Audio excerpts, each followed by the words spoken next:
study, and play come together on a Windows 11 PC. And for a limited time, college students get The best of both worlds. Get the Unreal College Deal. Everything you need to study and play with select Windows 11 PCs. Eligible students get a year of Microsoft 365 Premium and a year of Xbox Game Pass Ultimate with a custom color Xbox wireless controller. Learn more at windows.com/student offer. While supplies last. Ends June 30th. Terms at aka.ms/collegepc. When you need to build up your team to handle the growing chaos at work, use Indeed Sponsored Jobs. It gives your job post the boost it needs to be seen and helps reach people with the right skills, certifications, and more. Spend less time searching and more time actually interviewing candidates who check all your boxes. Listeners of this show will get a $75 sponsored job credit at Indeed.com/podcast. That's Indeed.com/podcast. Terms and conditions apply. Need a hiring hero? This is a job for Indeed Sponsored Jobs.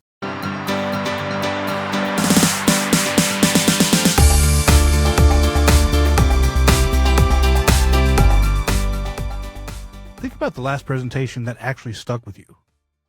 Not the one with the beautiful charts. The one you were still thinking about it 3 weeks later. There was a story in there somewhere. A moment where the speaker stopped performing and started sharing something real. It's not a coincidence. That connection is the entire point of speaking in the first place. Welcome back to Speaking with Confidence, the podcast that helps you build the soft skills that lead to real results. Communication, storytelling, public speaking, and showing up with confidence in every conversation that counts. I'm Tim Newman, recovering college professor turned communication coach, and I'm thrilled to guide you on a journey to becoming a powerful communicator. Most people think confident speakers have some kind of natural gift, some better energy, a louder personality, something you either have or you don't. But guess what? That's completely wrong. The most confident speakers on the planet are not the ones with the most credentials or the most expensive slides. They're the ones who know how to tell a good story. And today, I'm going to show you exactly why stories work, how they build trust faster than any data point ever could, and the one practical technique that separates forgettable speakers from the ones who actually change how people think. Let's get into it. Here's something to change how I prepare for every single talk. When you stand up and present raw facts, the audience's brain activates two small regions, just the language processing centers. You're essentially sending them a dry text file and hoping they hit save. But when you tell a story, something completely different happens. Their entire brain lights up.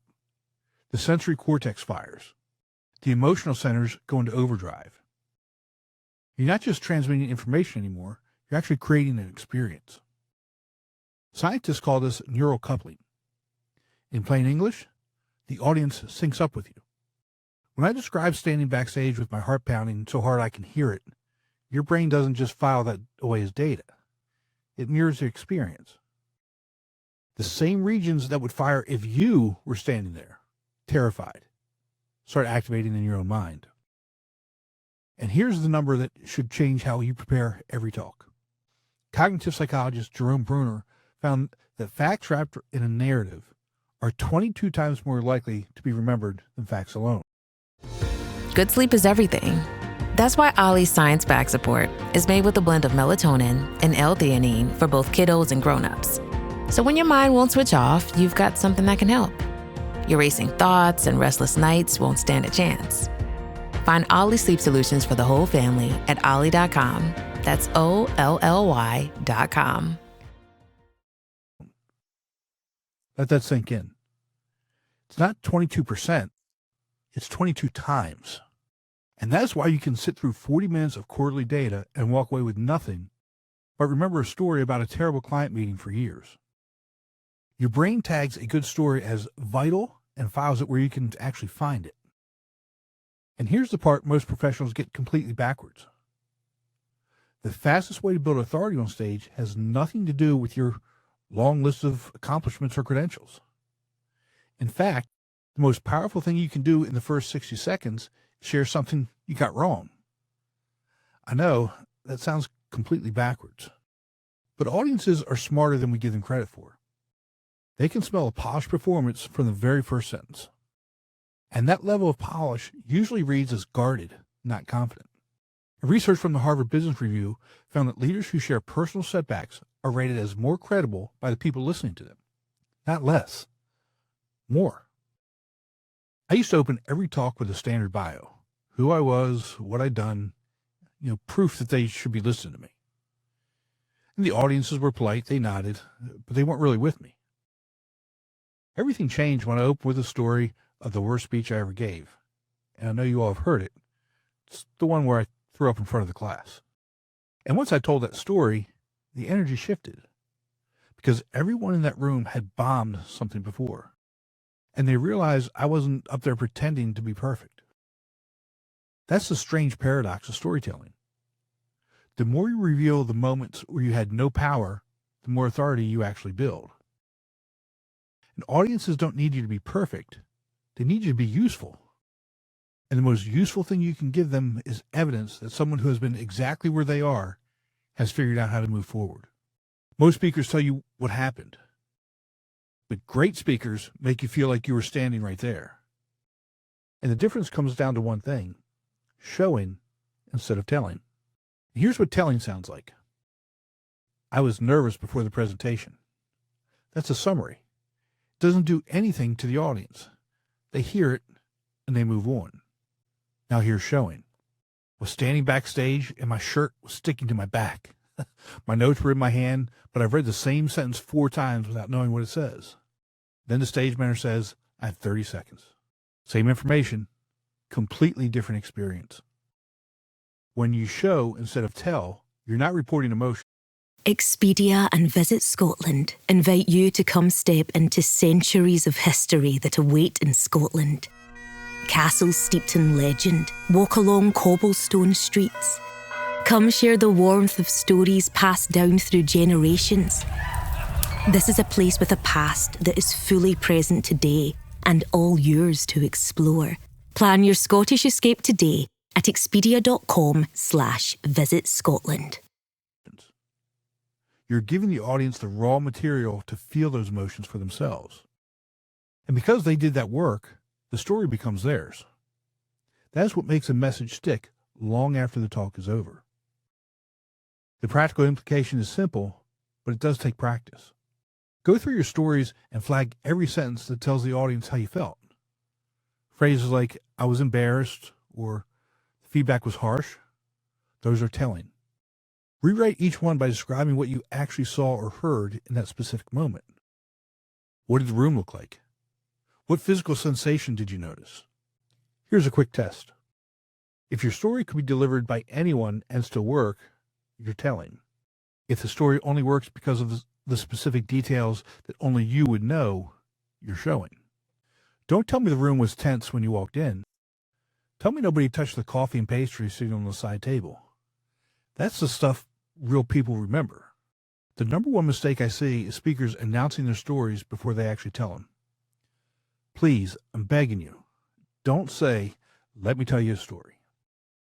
That's basically giving the audience a permission to check their phone for a minute. Drop them straight into the action. If you're talking about how to handle a tough boss, don't set it up. Just say, 3 years ago, my manager called me into her office and shut the door. And by the time they realize you're telling a story, they're already hooked. Second, every story has to earn its place. It should either prove the point you just made, set up the one coming up next, or show the audience exactly how to use your advice in the real world. And if it doesn't do one of those 3 things, cut it. And third is keep it tight. If you can't get through it in, say, under 90 seconds, it's not ready for the stage yet. Now, understand that that's just kind of an arbitrary number, but the story should only be as long as it needs to be. Don't put the fluff in it. Make it short, concise, and tight so that people get the message. Record yourself and listen to it back, and you'll hear exactly where the energy drops. And then finally, you need to make sure you land the plane. Don't let the audience wonder why you told the story. Give them one sentence that bridges back to your main point. Something like, that experience taught me that preparation doesn't stop the nerves. It just gives you something to lean on when they show up. Trading at Schwab is now powered by Ameritrade, bringing you an expanding library of education with even more ways to sharpen your trading skills. Access new online courses, insightful webcasts, articles, engaging videos, and more, all curated just for traders. Plus, guided learning paths with content designed to fit your unique interests. No sifting to find exactly what you need, so you can spend your time learning to trade brilliantly. Learn more at schwab.com/trading. And that one bridge sentence is what turns a simple anecdote into a pool that actually changes how people think. Confident speakers are not naturally more talented. They still get nervous. They still have bad days. But they understand something most presenters never figure out. And that is that stories do the work that facts just can't handle. A good story builds trust faster than any list of credentials. It makes your message stick long after the data has been forgotten. And it creates a kind of genuine connection that no polished slide deck will ever give you. So here's your challenge for this week. Find one moment from your own life that connects to something you teach, present, or sell. It doesn't have to be dramatic. It just has to be real. Practice telling it in about 60 seconds. Strip out the telling and add the showing. And that's the first brick. And everything else builds from there. That's all for today. Remember, we're looking for progress, not perfection. Be sure to visit speakingwithconfidencepodcast.com to get your free ebook, The Top 21 Challenges for Public Speakers and How to Overcome Them. You can also register for the Forming for Public Speaking course. Always remember, your voice has the power to change the world. We'll talk to you next time. Take care. Mom, can you tell me a story? Sure. Once upon a time, a mom needed a new car. Was she brave? She was tired, mostly. But she went to Carvana.com and found a great car at a great price. No secret treasure map required. Did you have to fight a dragon? Nope, she bought it 100% online. From her bed, actually. Was it scary? Honey, it was as unscary as car buying could be. Did the car have a sunroof? It did, actually. Okay, good story. Car buying you'll want to tell stories about. Buy your car today on Carvana. Delivery fees may apply.